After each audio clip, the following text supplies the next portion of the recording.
Friends, welcome back to my channel. நீங்கள் இப்போது இந்த நிலைமையில் இருக்கீங்களா?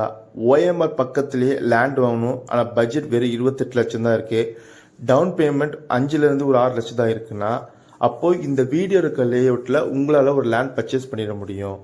ஏன்னா நம்ம என்ஆர்ஐ ப்ராப்பர்ட்டிஸ் லான்ச் பண்ணியிருக்க இந்த அசோக் நகர் லேஅவுட் நம்ம ஓஎம்ஆர் ரோட்டில் இருந்து ஜஸ்ட் ஒரு 2 கிலோமீட்டர் டிஸ்டன்ஸில் தான் அமைஞ்சிருக்கு.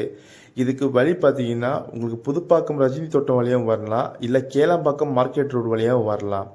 இது இருக்க லொக்கேஷன் பார்த்தீங்கன்னா உங்களுக்கு தையூர் ஏரியா வரும். நம்ம சைட்டில் 780 ஸ்கொயர் ஃபீட்டில் இருந்து அப் டு 1700 ஸ்கொயர் ஃபீட் வரையும் உங்களுக்கு பிளாட் ரேஞ்சஸ் அவைலபிலிட்டி இருக்குது. இங்கே பர் ஸ்கொயர் ஃபீட் ரேட் பார்த்தீங்கன்னா 3500 பர் ஸ்கொயர் ஃபீட்டுங்க. அப்படி பார்த்தீங்கன்னா உங்ககிட்ட ஒரு 27 லட்சம் இருந்தால் போதும், இங்கே ஒரு லேண்ட் புக் பண்ணிடலாம். பேங்க் லோன் அப் டு 80% பண்ணி தந்துட்டு இருக்கோம். உங்ககிட்ட டவுன் பேமெண்ட்டாக 5 லட்சம் இருந்தால் போதுங்க, இங்கே லேண்ட் தாராளமாக புக் பண்ணிடலாம். இது ஒரு டிடிசிபி அண்ட் அப்ரூவல் லேஅவுட்டுங்க. உங்கள் சுற்றிலும் ரெசிடென்ஸ்க்கு மத்திய